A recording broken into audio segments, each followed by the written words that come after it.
On the day of my husband's funeral, while mourners filled the chapel and the air smelled of lilies and unspoken questions, my phone vibrated in my hand, and when I saw his boss's name on the screen, my first instinct was anger. How dare he call me on this day?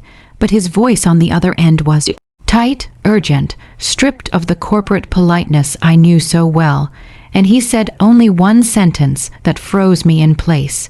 "You need to see this." And I almost hung up because grief makes everything feel intrusive, but something in his tone told me this was not about work or condolences. So after the burial, after the final prayers and the hollow sound of dirt hitting wood, I drove to his office still wearing black, still numb, and when he closed the door behind me, he didn't offer a seat or a coffee. He opened a laptop and turned it toward me, and what I saw made my stomach drop. Emails, bank records, contracts with names I didn't recognize, accounts my husband had never mentioned, money moving quietly for years while I believed we were struggling, and as I scrolled, my hands began to shake because this wasn't a mistake or a misunderstanding.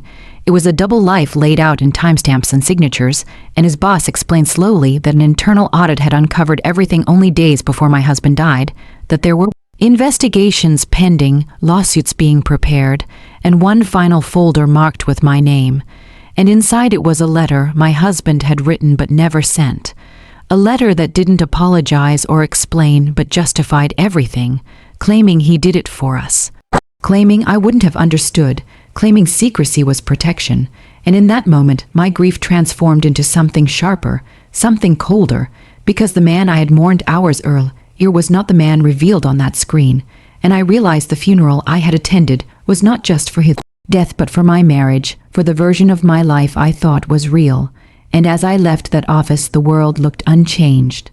Cars passing, people laughing, but I felt like I was walking out of a lie I had lived in for decades, and over the weeks that followed, the truth kept unfolding like a cruel gift, debts hidden behind false accounts, promises broken long before his heart stopped beating, and I had to stand alone answering questions he left behind, cleaning up a mess he never intended me to see, and sometimes late at night I wondered if his death was the only reason the truth finally reached me, if silence would have continued forever had he lived, and that thought hurt more than the betrayal itself, because it meant honesty had never been part of his plan.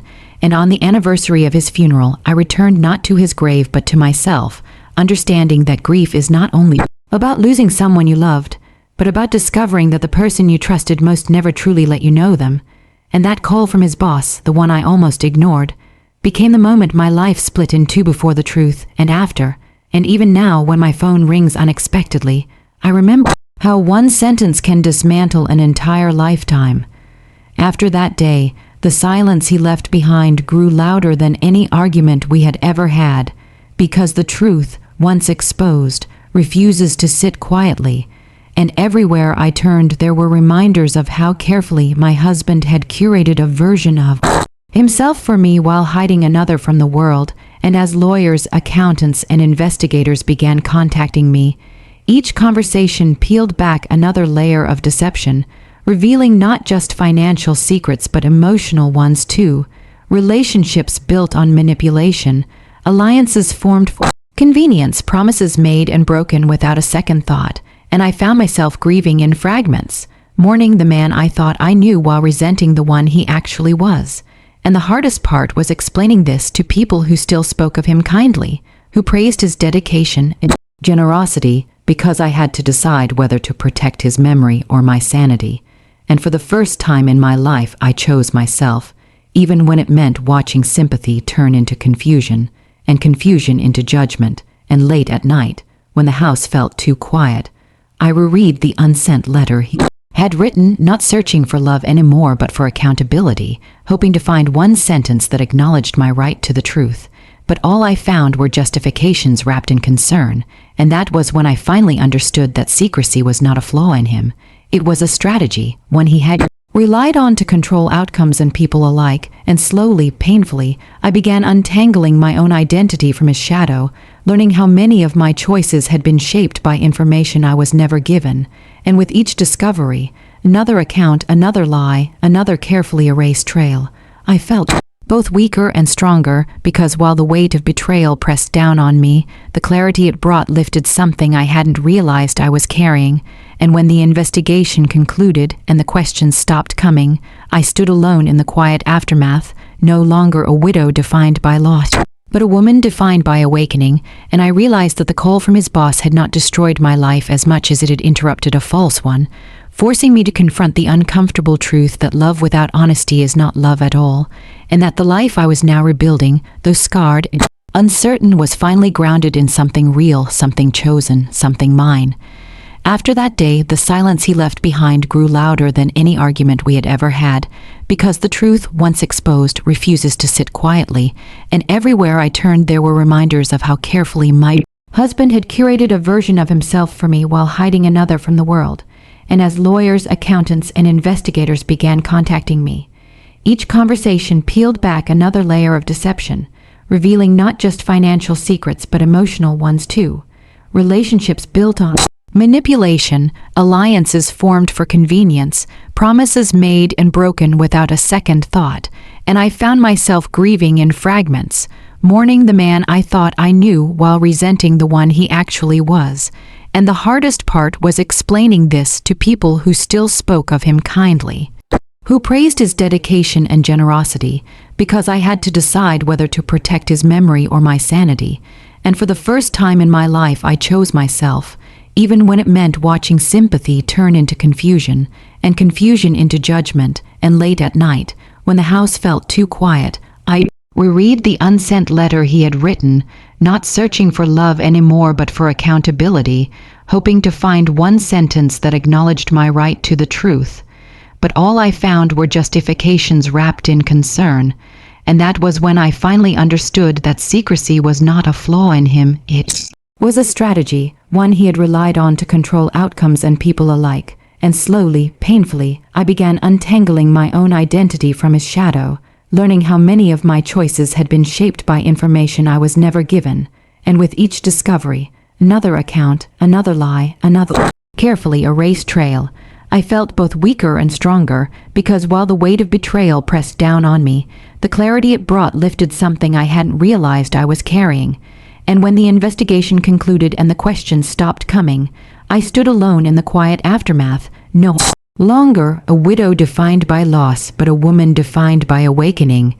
And I realized that the call from his boss had not destroyed my life as much as it had interrupted a false one, forcing me to confront the uncomfortable truth that love without honesty is not love at all, and that the life I was now rebuilding, though scarred and uncertain, was finally grounded in something real, something chosen, something mine.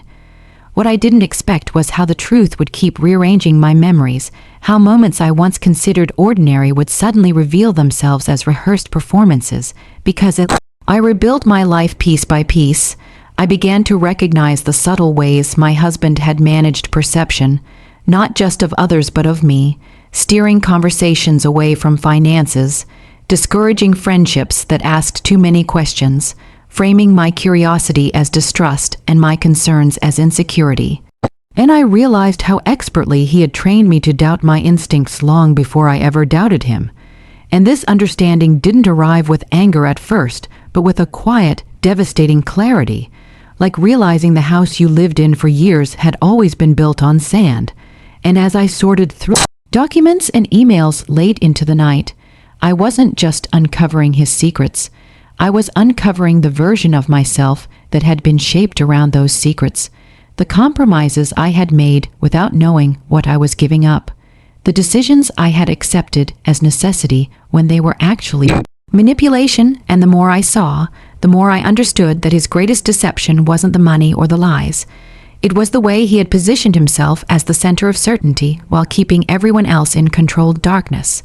And that realization changed the way I grieved him, because grief no longer came in waves of longing but in moments of reckoning, like standing in the grocery store remembering how he used to insist we couldn't afford certain things while quietly funding a life I never knew existed, or listening to people speak fondly of his integrity while knowing how carefully that image had been maintained. And there were days when the contradiction felt unbearable, when I wanted to scream the truth just to make the world align with my reality.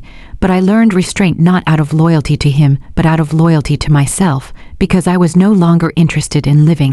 Reactively and slowly, I began to tell my story not as an accusation, but as an account, factual, grounded, unapologetic. And the response surprised me, because instead of disbelief, I was met with recognition. People who admitted they had sensed something was off but never questioned it. Colleagues who confessed they had been intimidated by his certainty. Friends who apologized for accepting his version over my silence. And in those moments, I felt something close to validation, but deeper than that. I felt release, because the truth no longer needed my protection to exist. And as months turned into years, I noticed how my life began to operate without the constant background noise of justification. How decisions became simpler when they were no longer filtered through someone else's agenda. How peace settled in not as happiness but as steadiness. And I understood then that the phone call on the day of his funeral had not been an interruption of grief but an intervention, a forced awakening that spared me a lifetime of confusion. And though I would never thank the pain that followed, I honored the clarity it delivered, because from that moment on, I stopped asking who my husband really was and started asking who I was allowed to become now that his secrets no longer defined my world. And that question, unlike all the others, finally felt like freedom. As time passed and the urgency of investigations faded, what remained was the quieter, more demanding work of living with what I now knew, because truth does not end when it is revealed. It settles into you and asks to be integrated, and I found myself revisiting my past not to punish myself but to understand it, recognizing how loneliness had been softened by routine, how trust had been exchanged for predictability, and how love had slowly transformed into an agreement built on assumptions rather than honesty. And this understanding didn't make me bitter, it made me precise, because precision is what replaces denial when you are finally ready to see clearly. And I began to notice how often women are taught to preserve harmony at the cost of truth, how we are praised for patience while being quietly deprived of information that would allow real choice. And I saw my marriage reflected in stories I heard everywhere once I knew how to listen. Stories of people who weren't abused in obvious ways, but were managed, redirected, kept just informed enough to comply.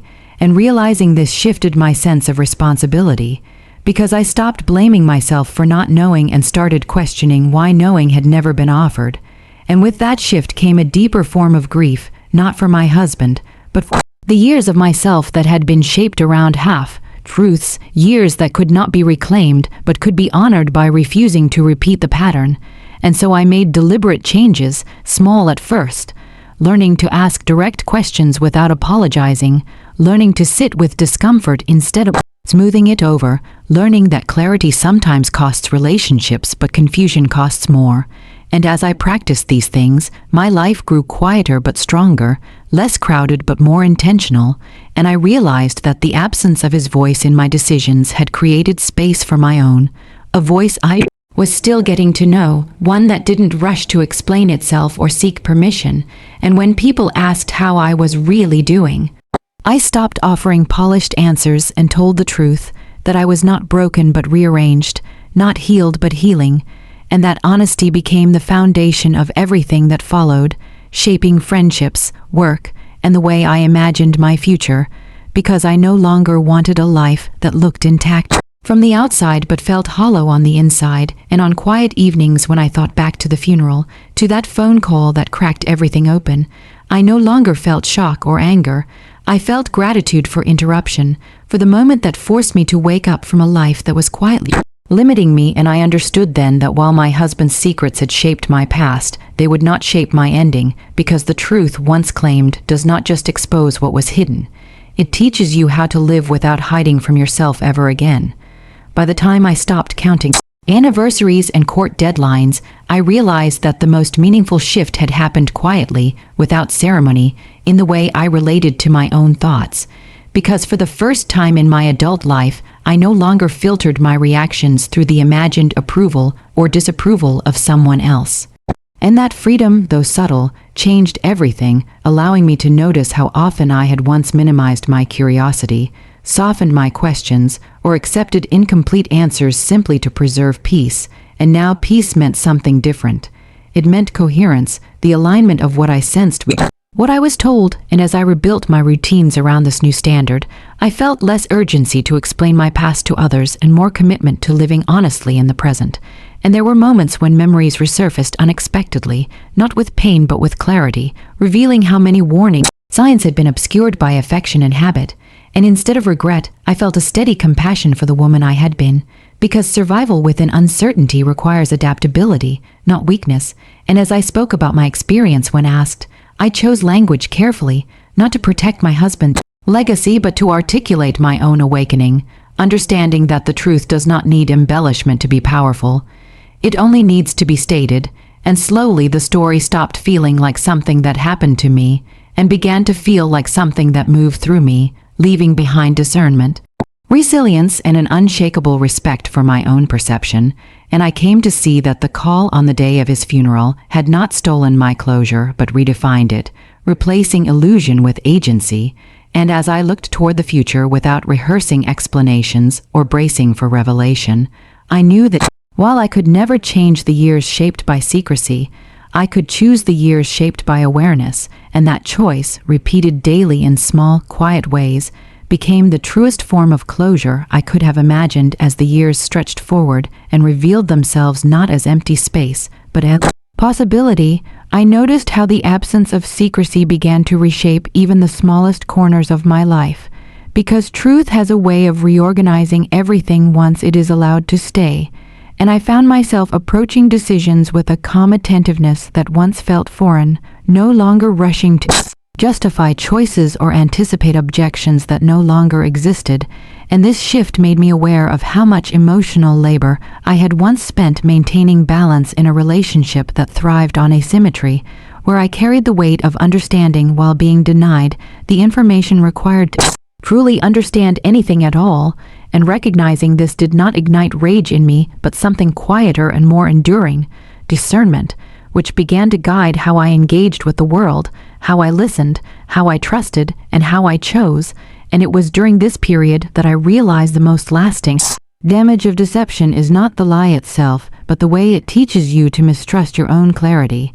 And reclaiming that clarity became my real work, more demanding than paperwork or public explanations, because it required me to sit with unanswered questions without inventing answers for comfort, to accept ambiguity without surrendering agency, and to allow complexity without self-betrayal. And as I practiced this, my life grew not louder but truer. Friendships deepened through transparency rather than convenience. Solitude became restorative rather than isolating, and even joy arrived differently, not as relief from tension, but as a natural state I no longer felt compelled to earn. And sometimes, when I reflected on the man my husband had been, I no longer searched for reasons or diagnoses or hidden goodness, because I understood that understanding does not require absolution, and that peace does not depend on fully explaining another person's choices, only on refusing to let those choices continue shaping your own. And this realization allowed me to hold my past without being held by it, to remember without rehearsing, and to move forward without dragging the need for resolution behind me. And when people asked how I had found the strength to rebuild after such a revelation, I answered honestly that strength was not something I discovered, but something that emerged naturally once I stopped carrying what was never mine to carry. And in that sense, the phone call on the day of the funeral became not the moment my life fractured, but the moment it finally aligned, because from that day onward, every step I took was grounded in awareness rather than assumption, choice rather than compliance, and truth rather than preservation. And that alignment, sustained quietly over time, became the foundation of a life that no longer needed to be protected from itself.